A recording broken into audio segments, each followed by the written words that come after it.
interesting about that is there's economic instruction in that speech, Right. okay, which I think a lot of people slept on because King was just beginning to evolve in terms of understanding economics, particularly when he went and criticized U.S. involvement in the Vietnam War because he felt those resources were being taken away from the war on poverty here in America. Right. Okay. And that's when he became persona non grata, even in his inner circle. I would dare say that he became persona non grata before, because even though he came from a church, the church really wasn't rocking with him or the civil rights activities in general. In Right. general, right now you hear a lot of people, pass on the mythology that the civil rights movement started in the black church. Nah, it started with some pastors. Yeah, possibly, primarily. Yeah. But the churches in general, particularly our churches, were like, nah, y'all doing too much. Yeah. I think the biggest criticism was how the youth were being used in those demonstrations. They're saying, well, you're putting our youth at risk. We're always having to use money. In fact, one of King's biggest critics, believe it or not, was A.G. Gaston. The multimillionaire? Mm-hmm. Because Gaston comes from that Booker T. Washington school. Even though he bought into the not really the accommodationist part, but the self-reliance part and the economic empowerment part. Okay. And he felt like and I don't know if it was Gaston or someone else. So when the Montgomery bus boycott crippled the Montgomery bus company, I want to say it was Gaston or somebody else who came into King's study and says, now we can take over the bus company. But King wasn't there yet in terms of economic empowerment. Wow. Yeah, well, I tell you what, Zumbi, man, this is our annual Dr. King. What's good, fam? As real as they come. We have some other family in the room. Halito. What's up, John's son? Halito, brother. Opasa. Okay. All right. In order to dream, one must first be sleep, Passa. Okay. Peace be well. Peace to the family. What's good, fam? Uh-oh. The civil rights movement technically started in 1866. And by the time Malcolm Martin and our parents' time was like the sixth iteration. Thank you, Todd. All right. And peace and love. Peace and love, Music Land HQ. You know what it's time to do. It's time to get on code. And this one is our annual conversation about the Honorable Dr. Martin Luther King Jr. We do this every year because people got it faded. They talk a whole lot of crazy stuff about Dr. King. They've watered down Dr. King, and it's up to us to keep the true revolutionary alive in us. You know what I'm saying? So, as we say, it's time to get on code. Get on code, become the code, teach the code. Our code is empowerment. So, let's get on code. All right. Welcome to Get On Code, the Fly Guy Show, which is a series of melanated conversations focused on empowerment, health, wealth, and knowledge of self. People think in binary choices because they are conditioned to. And on the wall was a picture of a wolf and a lion.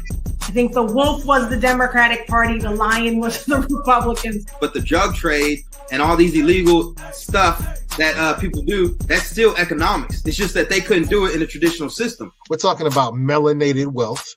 So we can build wealth, but we just, for some reason, don't seem to be able to transfer it. You had a great experience. Fine. That means nothing. What were you told as a child about education? You had to be how many times better? Every impression without an expression becomes depression. All right. Dr. King's dreams and nightmares. And you know what, Zumbi? I I had to keep it a buck. I had to go hip hop with this, man. Are you familiar with Meek Mill's magnum opus entitled Dreams and Nightmares? No. All right. Ain't this what y'all been waiting for? Y'all ready?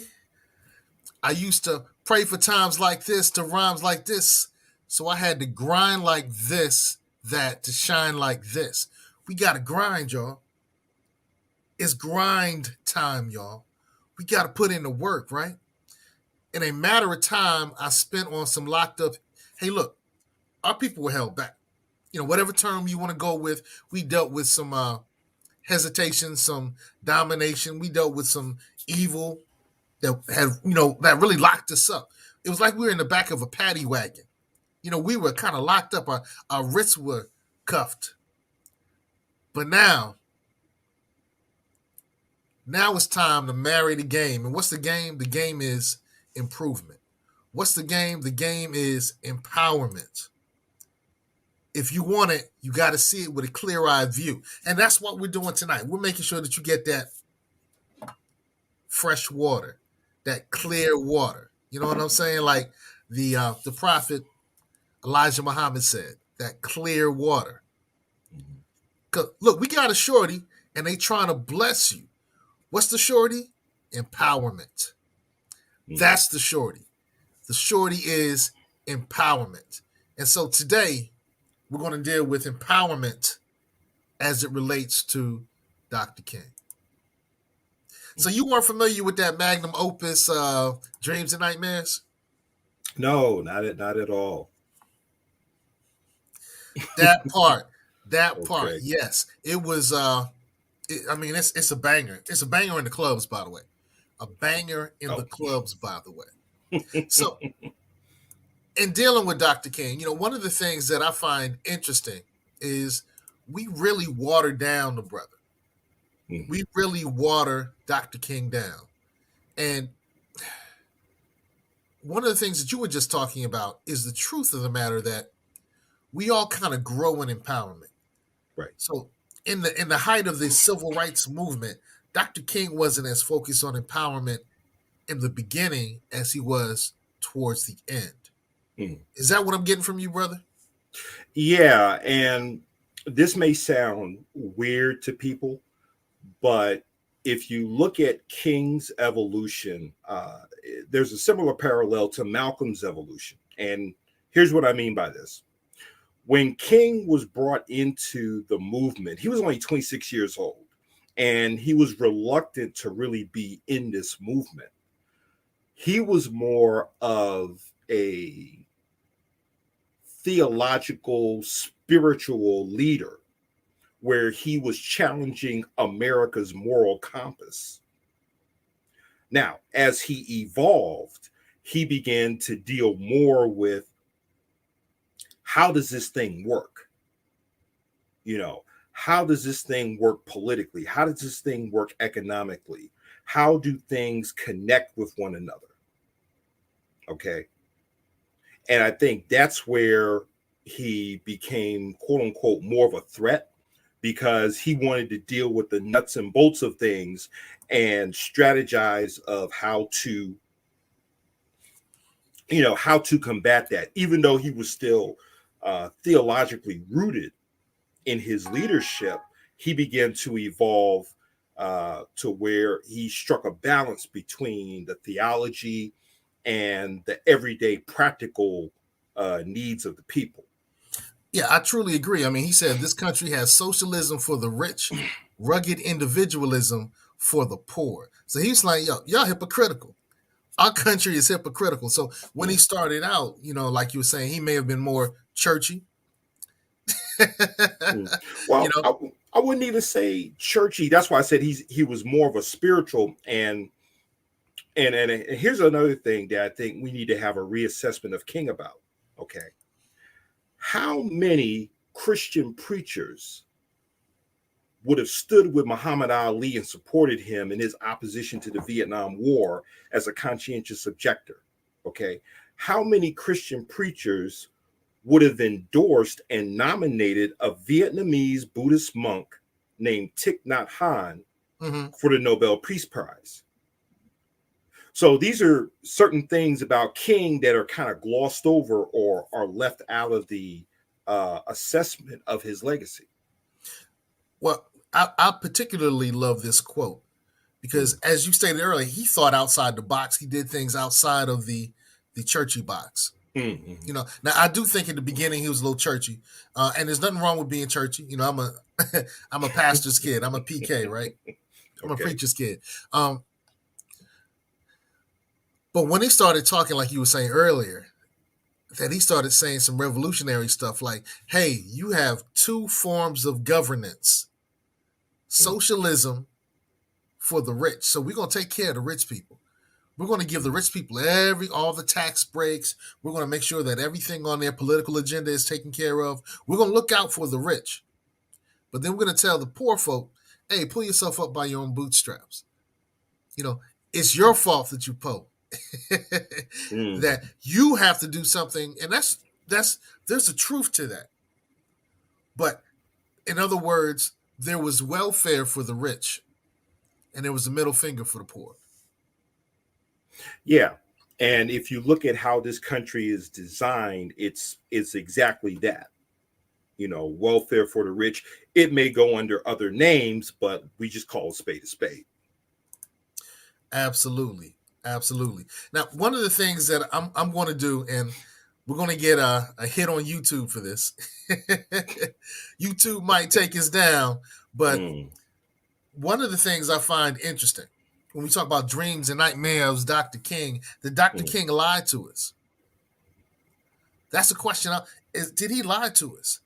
Did his strategies get us where we needed to go? You know, did he give us a false sense of security? He said he did. You know, a lot of times people will tout the I Have a Dream speech, and that was 1963. But in 1967, he was like, I got it all wrong. I take it back. And some people, when I say that, don't believe me. So let's hear it from the proverbial horse's mouth. My poor little children will one day live in a nation where they will not be judged by the color of their skin, but by the content of their character.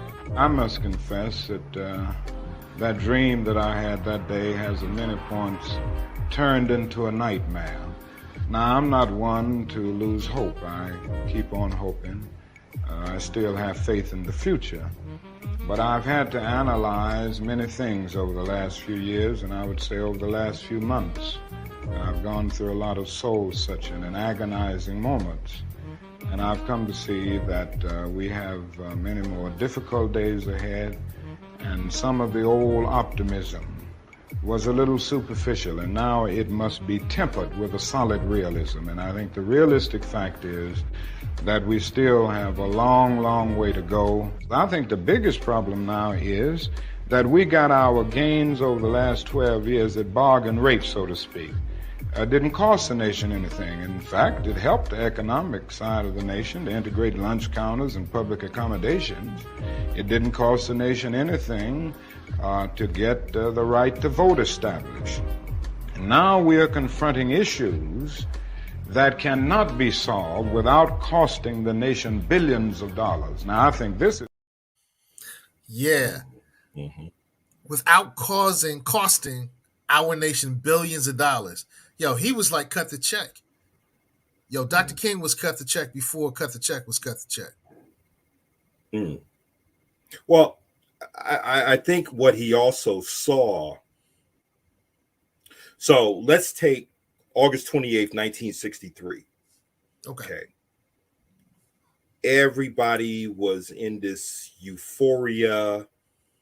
You know, he gave the I Have a Dream speech, which was really a reparation speech if you listen to the entire speech.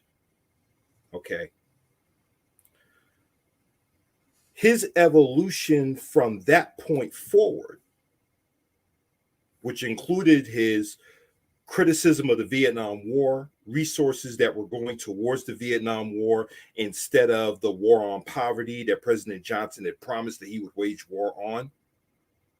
And I think as he traveled, particularly throughout the North, he began to see that, like he talked about, that there were things that had to be addressed that couldn't be addressed from a moral perspective. That we had to, I think King started asking himself, okay, how do I deal with the basic human needs of the people? The food, the clothing, the shelter, the employment, just those four things right there. How do I deal with those basic needs to ensure that working class people can live lives of human dignity, you know, to where they can feel a sense of self-reliance and self-sufficiency. True that. And I tell you, this is one of the things that we miss, and that American society intentionally does not share. Mm-hmm. You know, it does not share this. You know, the fact that he said, you know, in 1967, yo, I had it wrong in 1963. Mm. You know, we were superficial. Right. We need to be realists. Mm-hmm. You know, that's well, we got people pushing us on the dream piece. Yeah. And you know, as one of our people said earlier, Kick Rocks rather. In order to dream, one must be first sleep, Pastor. So you know, it's interesting that that's what America sells us, and it's important that we do the research, we do the precise thinking ourselves, so we can see what's really going on. Because there's a lot of trick bags. Actually, I really thought about calling this show tonight, Watch Out for the Trick Bag. Mm-hmm. Are you familiar with that house song, Watch Out for the Big Girl? No. All right. Well, we're going to remix it and be like, watch out for the trick bag. Watch out for the trick bag. That's what we're going to do right now. Watch out for the trick bag, because the trick bag is coming. The trick bag is coming. Kind of like the Soul Train line is coming, right? Yes. Let me share with you what I mean by the trick bag is coming, because there are a lot of our concerned Caucasian brothers and sisters who are using Dr. King and using a section of him and trying to use that for the trick bag. And they're saying crazy things. And let me give you an example. Mm-hmm. Roughly 250 years. Just hold on to that number. 250 years we treated fellow human beings made in the image of God as if they were animals, and sometimes worse than we treat our own animals. The Constitution was written by wealthy men, intelligent men, supposedly God-fearing men, but 8 out of the first... The Constitution was not written by wealthy men. It was written by wealthy white men. That distinction is kind of important to the conversation. Press play. First 12 presidents of the United States were slave owners. They were slave owners.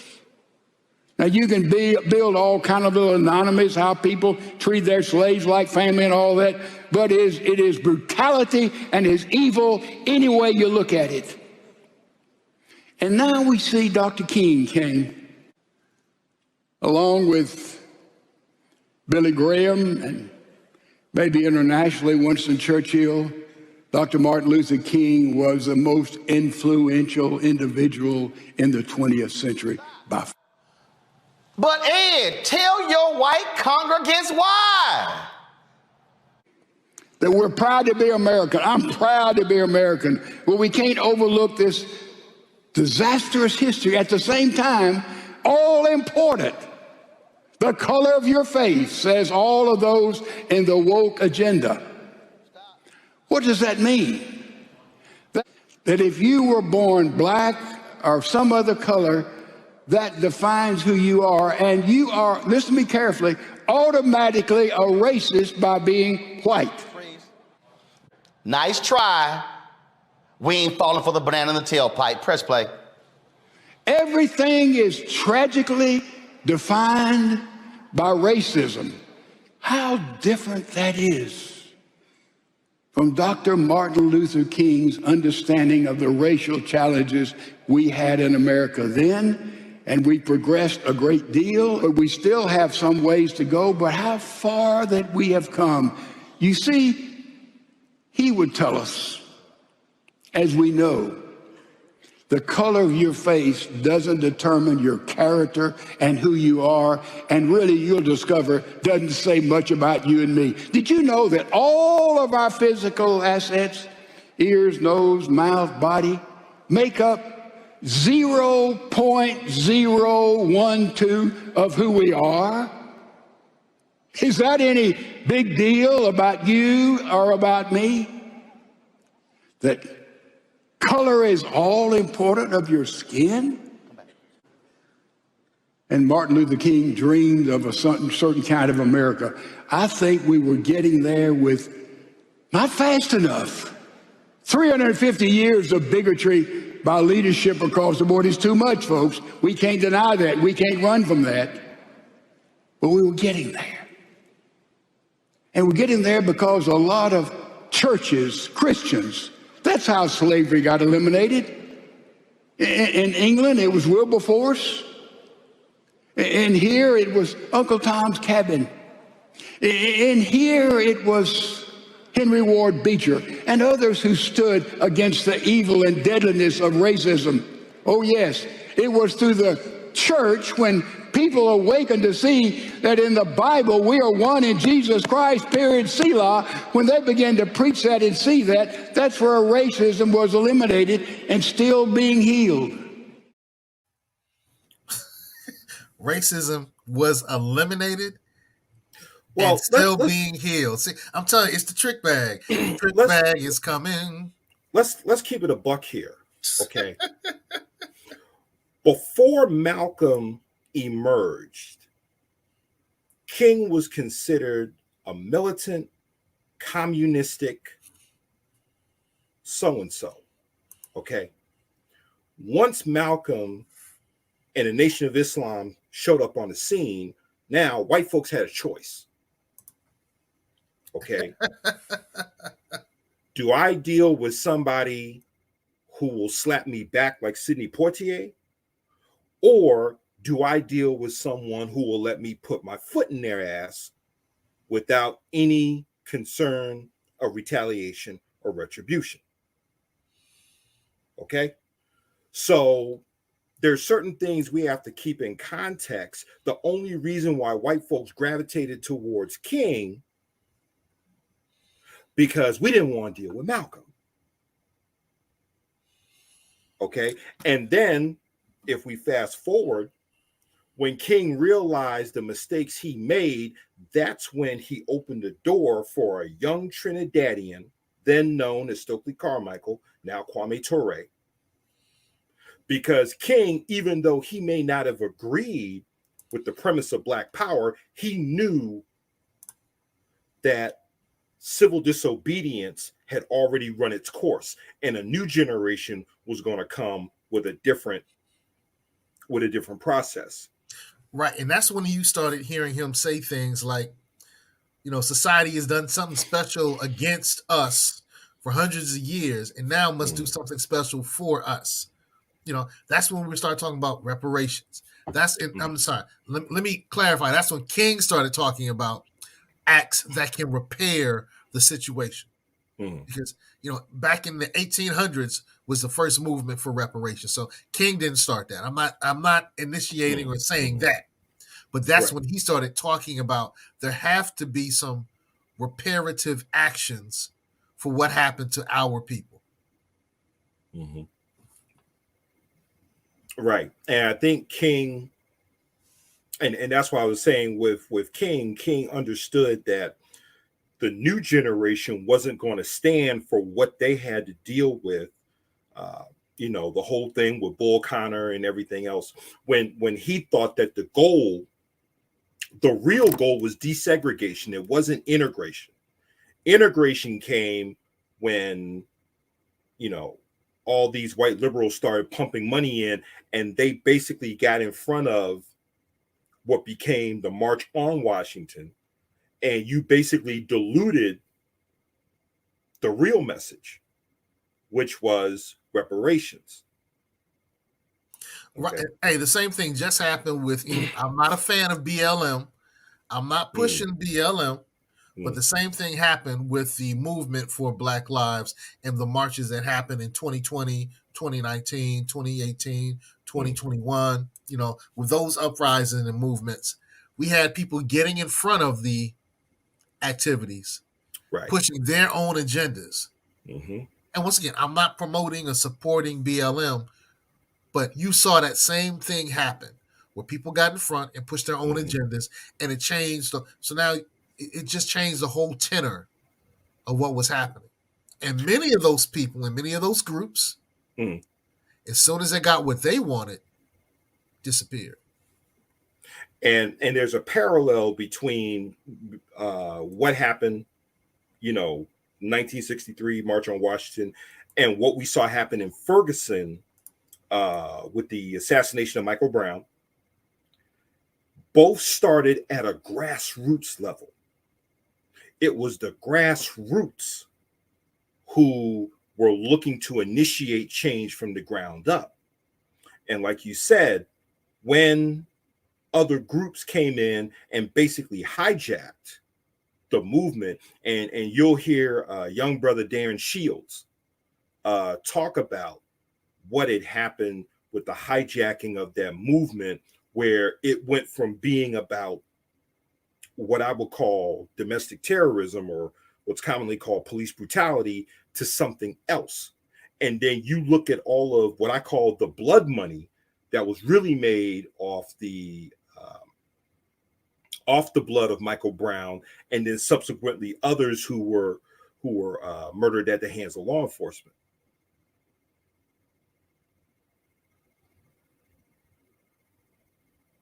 Yeah, and it's the banana in the tailpipe. Right. It's the banana in the tailpipe. And Dr. King, toward the end of his works, as we're saying, and this is what we're pushing tonight. We're pushing that Dr. King, toward the end of his work, started sharing and singing a new song. And that's the song that we need to continue. So I know that, the bootstraps piece is something that you really push into, brother. You want to dive deep into this? Let's see. It's all right to tell a man to lift himself by his own bootstraps. But it is a cruel jest to say a bootless man that he ought to lift himself by his own bootstraps. Right. And here's another thing that King did. King heightened the contradictions, because I think what King pointed out post March on Washington was the hypocrisy, because he understood that things were systemic. There's a clip where King is in a church where he breaks down about how farmers were given subsidies and other forms of funding to either not farm or to help them get started on different types of farming. You see, so when he talked about the whole thing about bootstrapping, and that goes back to the quote that you had earlier about socialism for the rich. Okay, so how do you tell a man who's barefoot to pull himself up by his bootstraps, but yet you bring all of these resources to other people to where they were able to get such a head start, and then we basically start with less than nothing? And in many cases, we were, we still are rebuilding from these acts of domestic terrorism that were sanctioned and supported by the United States government. Right. So we've been fighting back and rebounding from these acts of terrorism, as well as redlining and other acts that stripped us of land, that stripped us of wealth, that stripped us of legacy. Right. And so that's why we got to have this conversation tonight, and we need to spread this word that, hey, it's not just a dream. The dream was just like a snap in time. 1963, he shared his dream. 1967, he said, I got it all wrong. Here's the new mission. Hey, Todd Make says, I have a question. Can anyone pinpoint when the domestic push for reparations by folks like Callie House, Queen Mother Moore, MLK shift from Adolf-centric to all Afrocentric? I think he's asking when did, well, his question is quite clear. So you're the historian, you're the researcher. When did groups like In Cobra start really pushing their agenda that, reparations should be for all of us rather than the descendants of those who are enslaved? Now, what I have on the screen right now is from 1897. Okay. This is the National Ex-Slave Mutual Relief, Bounty, and Pension Association of the United States of America. So in 1897, a group of ex-slaves organized by L.H. Dickerson in 1897 in Nashville, Tennessee, started this organization, and this is one of the first reparation movements. Okay. And they had their own pen. They had their own stuff. I mean, this is nothing new. Nothing new. We're not saying nothing new. But in your studies, good brother, because I can't really tell you when that In Cobra ideology of that everybody gets it, everybody who looks like us, who might be connected to us, can get benefit. I'm not sure when that started. And that's kind of off topic for Martin Luther King. But, since the brother asked a question, Yeah, from my, at least from my research, I would have to start it with Queen Mother Moore. Okay, because when she was pushing the whole reparations movement, that was during the time of the Honorable Marcus Garvey, when he began launching the UNIA when he came to the States. Okay. And I think when you look at groups like In Cobra, I think what they did was they built on the legacy of Queen Mother Moore and expanded. Okay. So I would have to start with what Queen Mother Moore laid down first. And then move forward. I can't say exactly when In Cobra started. I'm not too familiar with its history. You hear the name, but I would have to start with Queen Mother Moore when she was doing it during the Garvey movement. Okay, that's interesting. That's interesting. Now I tell you what. The brother Todd says that it was in the same clip from the church we played earlier. Head Rights Grant. I'm going to have to look that up because I just saw the name Callie. Okay. Callie House. So let me look that up. All right. I wasn't familiar with that. So Talliehouse. Oh.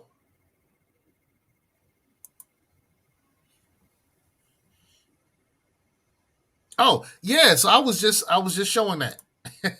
Callie House was okay. All right. That's right. One of the things about the National Ex-Slave Mutual Relief, Bounty, and Pension Association was, even though our H.L. Dickerson started it, it was this queen who really pushed heavily for it. Okay. We got to push this. We got to push this. Yeah, so this is another conversation, but I really wanted to bring that up to kind of deal with Todd's question about, can anybody pinpoint when the domestic push for reparations moved from an Adolf-centric or FBA-centric to all Afrocentric? And that's something that we're going to have to look into.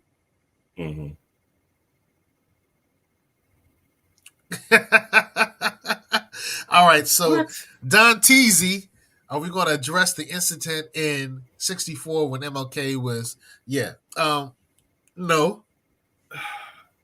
I would say no.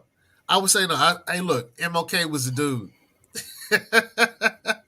Okay, that's new to me. That's new to you? Yeah, that's new to me. I'm like, Look, I've heard some things of that nature, but to be honest, the way I looked at it, I had a hard time. With it. That doesn't come out right when I finish the sentence. I was gonna say I had a hard time walking away from going with some of my bros to the strip club. So, the bachelor parties, I had a hard time walking away from those situations. So, I don't know if that's true or not. Don Teasy, I'm not saying that you're lying. Don Teasy is saying the message that happened, bro.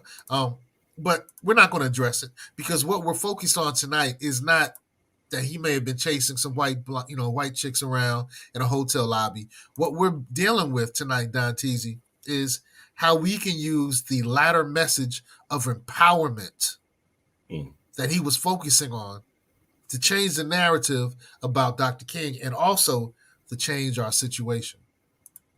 I want to drop this into the ether. Okay. Prophet Noble Drew Ali in 1927 said, "We should keep firmly in mind the necessity of keeping each dollar spent as much as possible within the spheres of our own activities, where they will create further openings of business enterprises and wider opportunities for the men and women of our group to procure soundly remunerative employment. Forward must be the watchword of the seller and buyer alike. We make the money and we spend the cash. Let us sincerely cooperate one with the other. Our plight will change when we change ourselves." Okay. That's the kind of thing that Dr. King started talking about toward the end of his mission. Can you elaborate, good brother? I don't know if people are familiar with this particular quote that King said. King said that the Negro had been conditioned to pay for what he wants and beg for what he needs. That's King. Okay. And what King began to understand is that if I'm going to help fight this war on poverty, it's going to require resources, and it's going to also require a shift in consciousness from being consumer to producer. Okay, that's why I said he started becoming more pragmatic and started dealing with the real everyday situations of working class people. And he also began to understand that when people begin to produce for themselves, it changes their mentality. True that. Okay. There's a confidence that because now you feel that you're bringing value to a larger audience. Now, is that to pull yourself up by your own bootstraps? Because that's what we get smacked in the face with. But see, I'll put it to you this way: people who come with that, they really don't mean that. That's kind of a way of shaming us. Because if we really came up by our bootstraps, the one thing is this: you never want your consumer to become your competitor. I would agree. That's kind of like a White Lives Matter. Check. Check. Yeah, check. It's just one of the things that it's like, shut up. Now, as real as they come says, our dollar doesn't stay in the community more than 6 hours. You know what? You know what? I got to do it. Check it out. Within the so-called Black community, money circulates. In other words, stays in the community 1 day. In our Latino community, it stays in 1 week, 7 days. All right. And in the Asian community, 30 days. And, Jewish community, a little more than that. And then the general white community stays in there for unmeasurable amount of time. So the HR Green Book is our... All right. So I wanted to highlight, one of the activities that one of my groups is doing. We're putting together an online app and directory of our businesses, organizations, and professionals so that our money can circulate a little longer and a little stronger. That's our focus, to make sure our money circulates a little longer and a little stronger. So, yeah. Don Teasy came back. I feel like the people in the audience in that church weren't listening to his understanding, his understanding, and his message. So, do you think that some of the things that King said just went over folks' head? Well, the thing that I've come to learn is this: sometimes you just have to plant the seed and keep moving. Okay, because you plant the seed and it may take some time for it to germinate. Okay, so like if I were to take 5 watermelon seeds and I put them all in the same ground, give them the same water, give them the same sunshine, etc., each seed will grow at its own pace. Okay, so what King may have, planted in the minds of the people, it may not manifest for, who knows, maybe months, maybe years. I would say that some of those things are manifesting, and everyone's using the word manifest now, manifesting. Yeah. But those things are coming to fruition, or they're blooming in this time. What's interesting, he says, Dr. King said, whenever the issue of compensatory treatment for us is raised, some of our friends recoil in horror. We should be granted equality, they agree, but we should ask for nothing more. And that's the interesting thing, because now with this talk of reparations for the descendants of those who were enslaved, went through Jim Crow and some of the other horrors, we have a lot of folks like, yeah, but as long as we stop, mistreating you, that should be enough. We had Barack Obama saying education is reparations. No. See, what people are really afraid of is for African people. Dr. John Henry Clark had a line. It's funny, but it's no joke. He says, African people owe the world nothing but an ass kicking. Okay. And my whole thing is, I think divine retribution is what really scares people. That one day African people are basically going to go on a world ass kicking tour and take no prisoners in the process. So it's kind of like, it's coming. The question is when, and how do I make sure that I'm not that generation who has to face it? Gotcha. Okay. Well, you know what, Todd, and I appreciate what you're doing tonight, Todd. Salute to Todd. Brings in the circulating dollar theory has been highly scrutinized and debunked by Dr. Jared Ball when it comes to spending power, buying power. Now, that's the great thing. When we talk about the circulation of a dollar, let me go back to what, the Prophet Noble Drew Ali stated, right? He stated that when we keep the money within the sphere of our own activities, where they will create further openings of business enterprises and wider opportunities for the men and women of our group to procure soundly remunerative employment. The spending, the circulating of our dollars longer and stronger, we're not really focused on the spending power, Todd. That's not what we're really kind of focused on. We're focusing on the more sinister portion of Obama talking that message. No, he's not ADOS. He's not FBA. But it wasn't spending power. There is no power in spending. No. And see, this is what really chaps my ass when I hear folks want to criticize, but they've never studied any form of economic theory. Okay. Real wealth and real power comes through production, not consumption. Okay. And you have to excuse me. I was just listening to some of Dr. Amos Wilson before we came on tonight. Okay. So everything is about production. You can't consume your way into equality or freedom. It comes through production.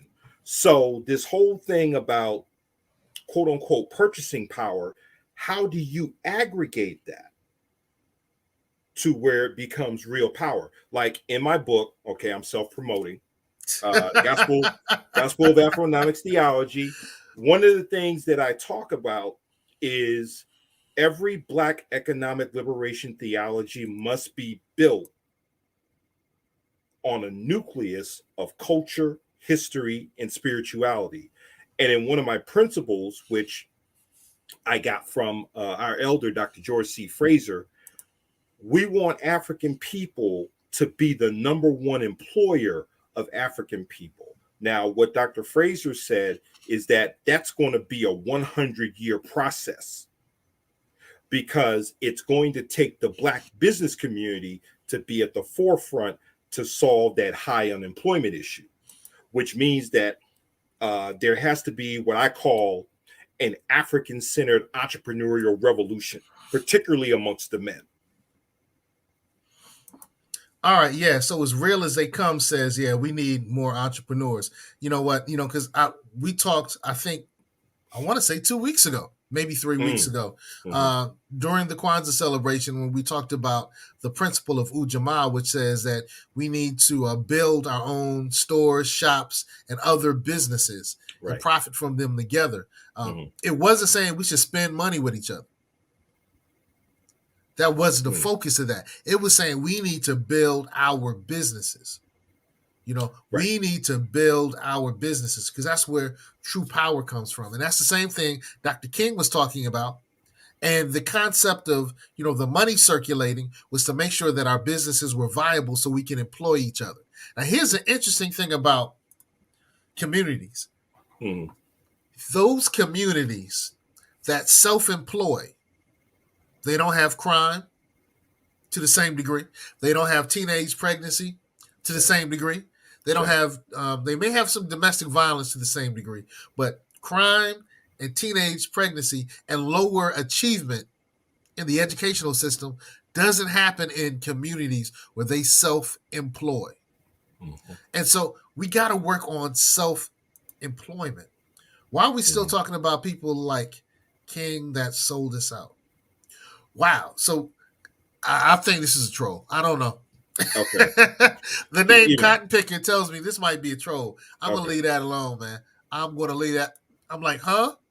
Yeah, I'm going to leave that alone. Okay. Yeah. It's some craziness out there. But check it. King said we must develop programs that will drive the nation to realization of the need for a guaranteed annual income. Okay. What are your thoughts on that, brother? Now, here's something that's really going to throw people, okay? And I don't know if we've had this conversation yet about UBI, Universal Basic Income. In some of the research that I've done, they've said that King was actually an advocate of UBI, or what he calls guaranteed annual income. Now, guess who else was an advocate for UBI along with King that you would never expect? Your former president, Richard Nixon. Not surprised at all. Okay. And so, and I don't know exactly, when King started advocating for a UBI or a guaranteed annual income. And I would make a guess that he hadn't fully thought it out yet, but it was just something that was germinating in his mind. Okay, depending on when he put the quote out. Okay. A Cotton Picker says that Cotton Picker is no troll, and RNSJ says that Dr. King worked for the CIA. That might be true. That might be true. But what we're not talking about right now are things that get us off course. Someone earlier said, are we going to address the fact that, Don Teasy, salute to Don Teasy. He made some other great comments, but he started with, are we going to talk about Dr. King's nefarious situations with some of the women that the government tried to hook him up with? We're not dealing with that tonight. This is not a bash Dr. King night. This is, hey, this person was imperfect, but he left some good nuggets that we need to follow. That's what this is about. You know, because I always say this. Yeah, that Tricky Dicky, that Richard Nixon. and in fact, the actual date is August 15th, 1971, when he took the US dollar off the gold standard. So that was the actual date. Right. Now, that's not material to tonight's conversation. Right. But when we start looking at, you know, like what you were talking about with King, I always say when we look at folks in history, and this is what Dr. Wilson was saying, you have to treat everybody like a Chinese buffet. Take the best, leave the rest. Right. Okay? Hey, we got to leave that inward stuff alone. So look, stay on course. Right. So stay on course. So that's why I said, you know, what was the best that King left us with that we can continue to build on? Okay.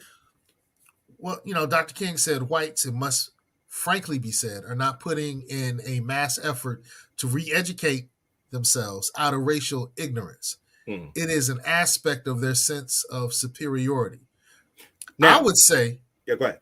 Well, I will let you say your point, but I would say we need to put in a mass effort to re-educate ourselves out of our empowerment ignorance. What would you say?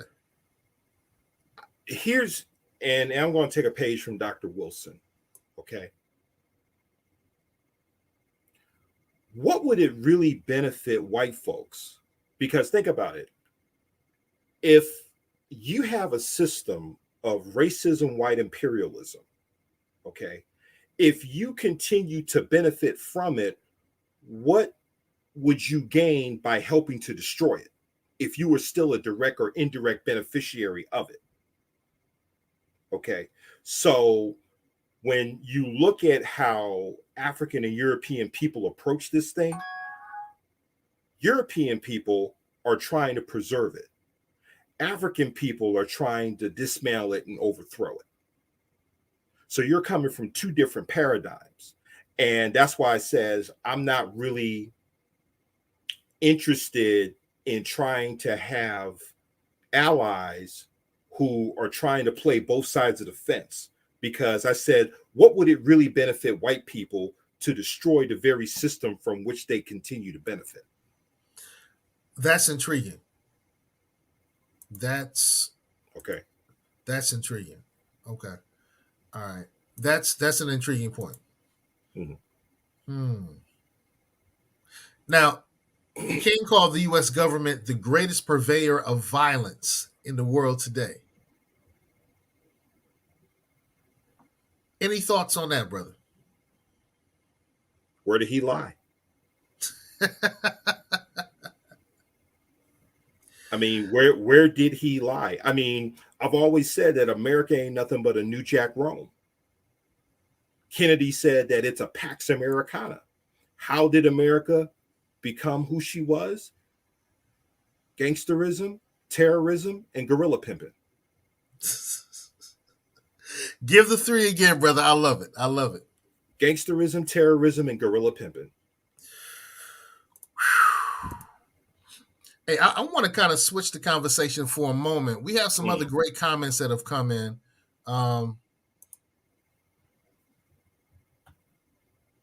Cotton Picker says, I'm not here to bash the elder, the ancestor rather, but today we as a people can do better. We need to reach the youth. Huh. So how can we reach the youth, man? You know what? That's a dumb question. Let me say this. Here's a question. How can we reach and teach the youth with the final messages from Dr. King? Because he was on code toward the end, right? We all agree that he was on code toward the end. How can we reach them? And I know you're going to hold up your book as another shameless plug. You're trying to sell your book. Here's one thing that I think we have a nasty habit of doing, and this is what Dr. Amos Wilson says. We have a thing that what he calls super N-ism. Okay, where we continue to expect perfection from imperfect people. you know, one of the things that Brother Steve Coakley always said is that all of us have a propensity for error.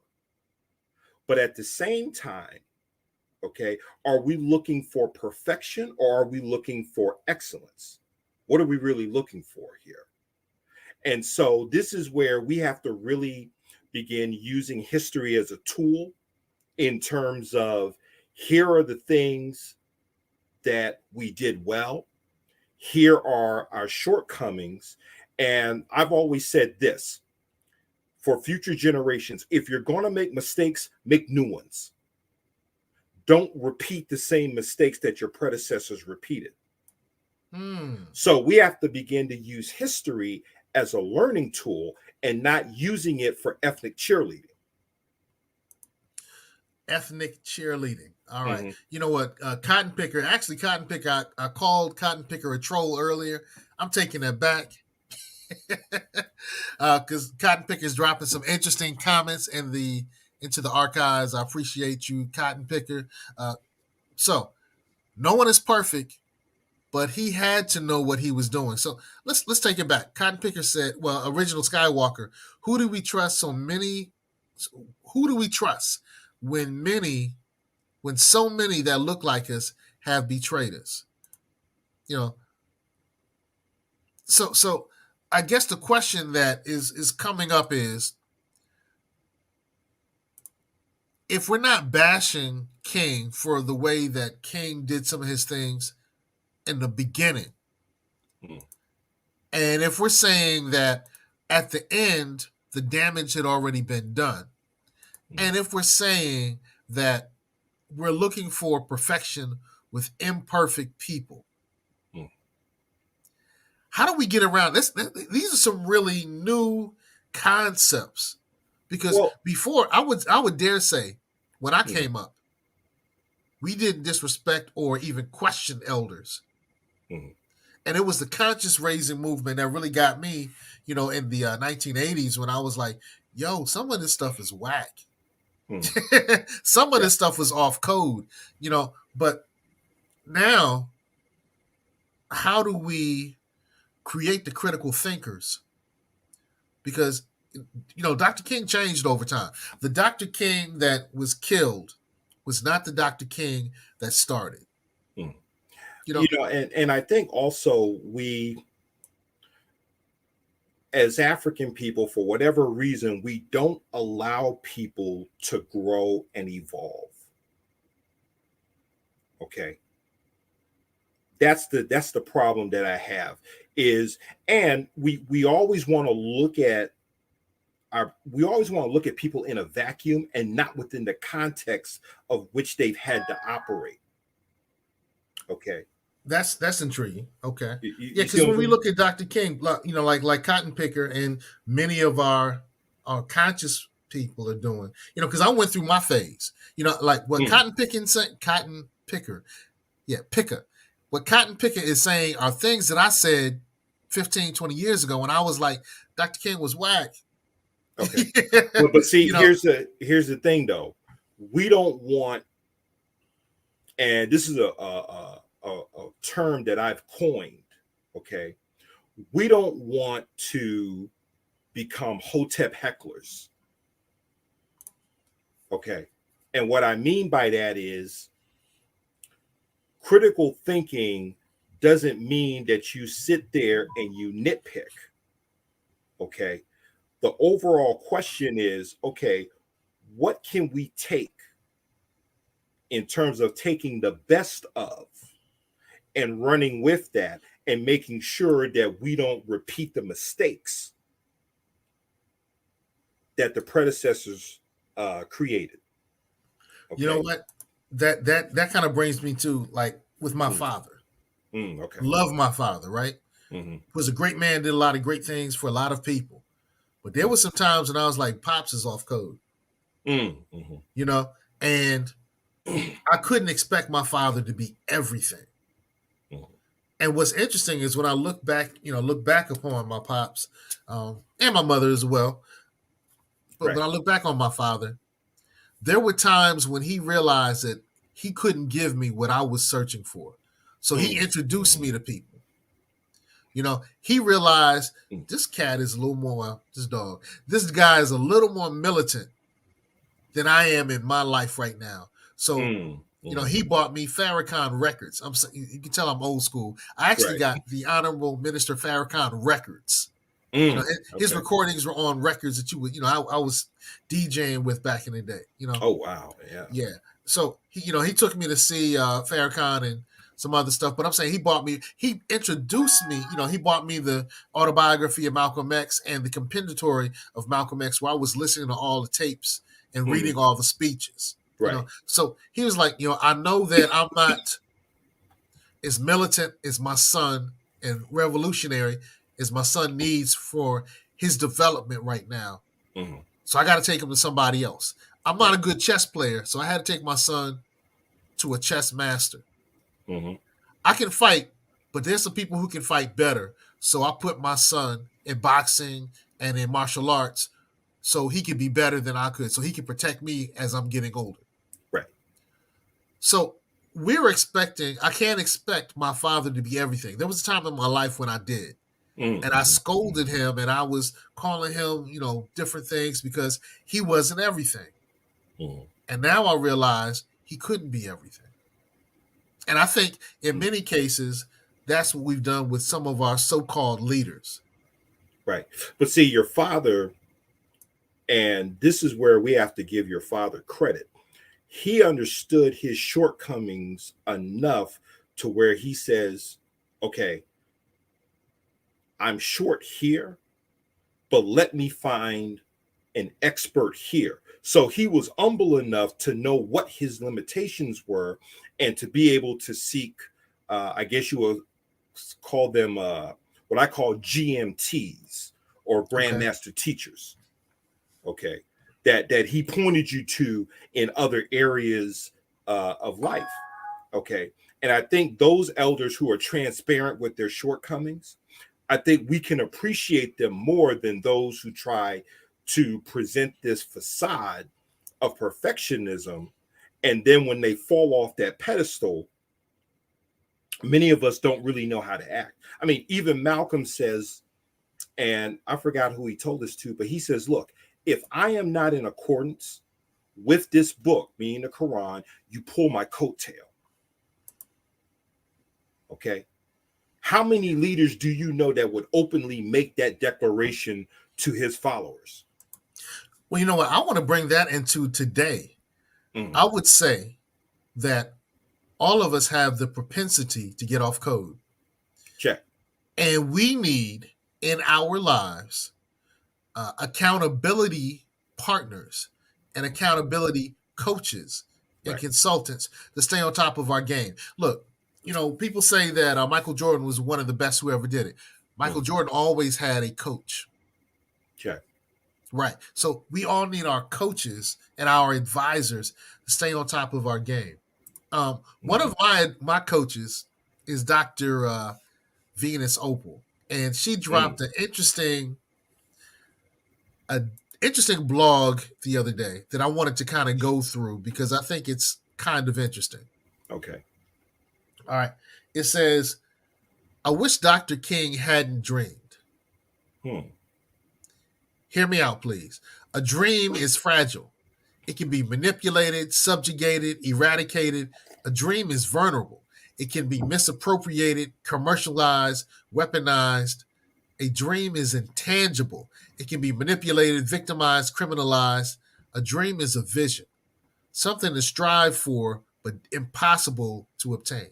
The striving requires endless effort, back-breaking work, soul-crashing sacrifice. For what?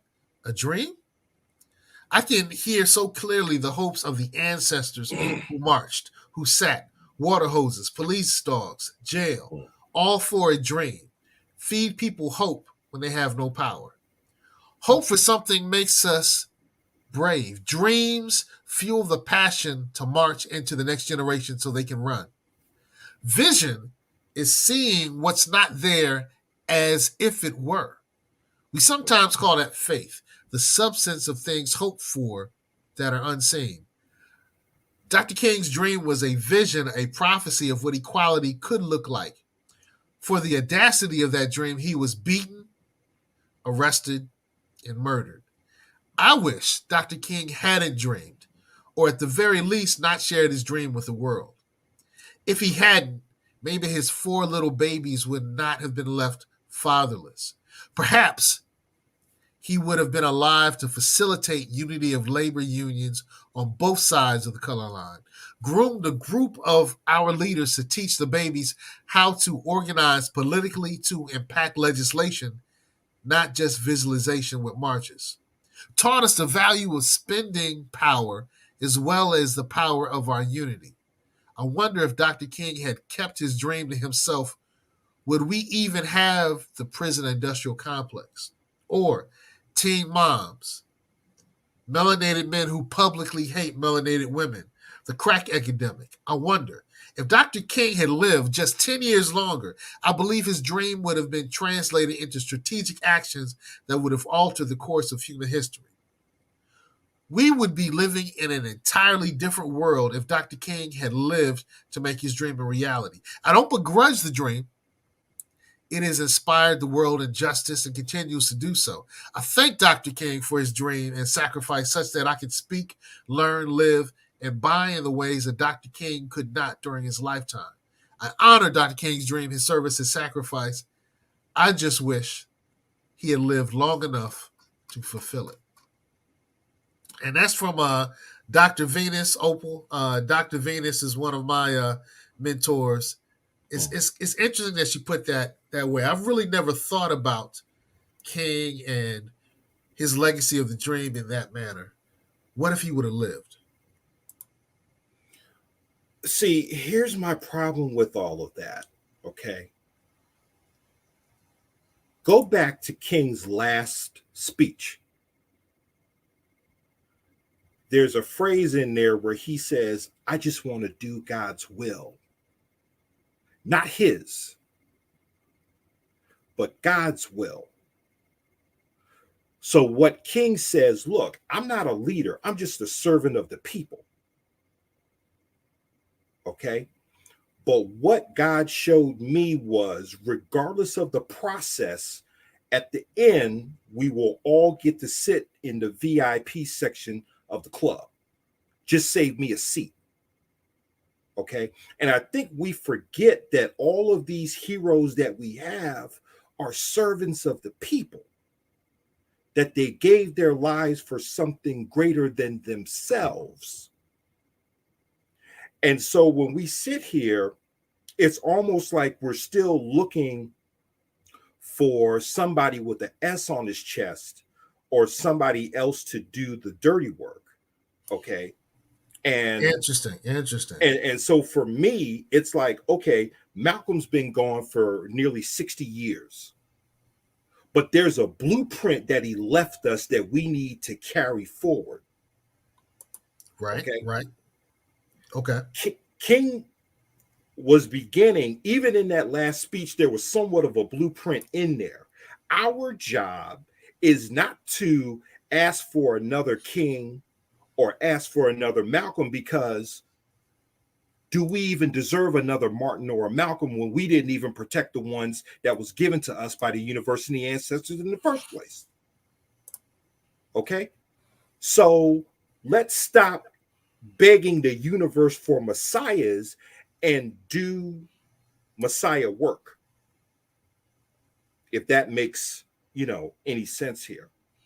That makes a lot of sense. Cotton Picker says it's crazy. The government kills them, then makes us celebrate them. Are we even thinking for ourselves? And not just are we thinking for ourselves, are we doing for self? That was the legacy and the lessons was do for self. And here's another thing. I always ask the question, which is greater, the icon or the ideology? Icons come and go, but the ideology is what remains.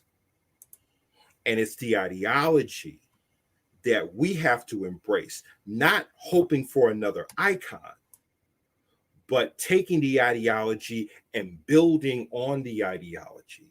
that's what we need to do. If we want to really honor Dr. King during this time, then what was his ideology? And how do we take the best of his ideology and apply it to modern times? Just like anyone else.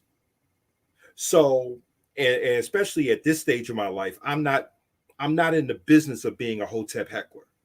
I'm really in the business of what did he leave? What was the best of what he left? And how do we make it applicable to what we're doing today?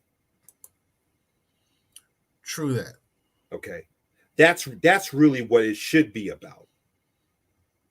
Well, I want to kind of bring this to an end. We, going an hour and 10 minutes. Wow. Okay. Yeah, it time flies when when Zumbi's talking. Hey, I'm leaving some quotes by Dr. King up, one of his speeches on the screen. But what I really want to do is go over your solutions, brother. So be a $20 revolutionary. What's that about? Being a $20 revolutionary says every week, make a $20 purchase from a Black-owned business establishment, be it brick and mortar or e-commerce. And what that does is now we get people into the habit of supporting our own establishments. Okay. Got you. Yeah. And what's the science of beef? Beef. Beef stands for business, economics, entrepreneurship, and finance. The Honorable Elijah Muhammad said that there were 3 sciences people needed to master in order to have any sense of civilization. This is the first science that he mentions, is what I call the science of beef. Okay. Be a cop. Particularly for those who create content or create information, be a creator, be an owner, and then being a protector of all of your intellectual property that you develop. Be a cultural tither. Being a cultural tither means this: a dime out of every dollar should go to a race first or African centered institution that looks out for the well-being of the African world community. And whether you think it's a Nation of Islam, UNIA, Moorish Science Temple, give a dime of every dollar to an African-centered or race-first organization. I say that. And, I also want to, I really kind of get down with some of the political movements. One of the movements I'm saying now is we should demand something for our political resources, our votes. The Prophet Noble Drew Ali told us we have to stay involved in the affairs of men. We have to be involved in the affairs of men. I also want to reiterate that, we got to stay on code when it comes down to the way that we use our resources. Our plight will change when we change ourselves. Today, we've been talking about Dr. King. But in talking about Dr. King, we've been talking about our empowerment. Right. All I want to do is continue to empower the community through group economics. This is the fight of our time. The fight of my parents and my grandparents were, sitting at the diner, making sure that the laws aren't blatantly against you in a very explicit way. The fight of our generation is economic empowerment. This is something that Malcolm X was strong on, especially near the end. This is something that Martin Luther King spoke about a lot, especially near the end of his life. Economic empowerment is our civil rights issue. That's our issue. That's our issue. So let's wrap it up. I want to say peace to the family. I want to say drink your water. I want to say stay on code. Show your book, good brother. Oh, yes. Gospel of Afro-nomics Theology. You can pick it up at any melanated bookstore or Amazon. I'm working on the expanded edition of this, which hopefully will be out, if not this year, but early next year, 2024. I say that. I want to let people know that one of the things that I do is I help people who are real estate investors. So here's an example of one of the properties that I helped an investor flip. And, we can help you get the money to purchase the property. We can help you get the money to rehab the property. And then you can purchase property and flip it. So if you're interested in doing that, hit me up. Would love to work with you. Would love to work with you. So let me take to our last comment. MLK said we're going to get our check, and that scared the government. Yep. Hit the like button. Hit the like button and share this link. All right, y'all. Be at peace.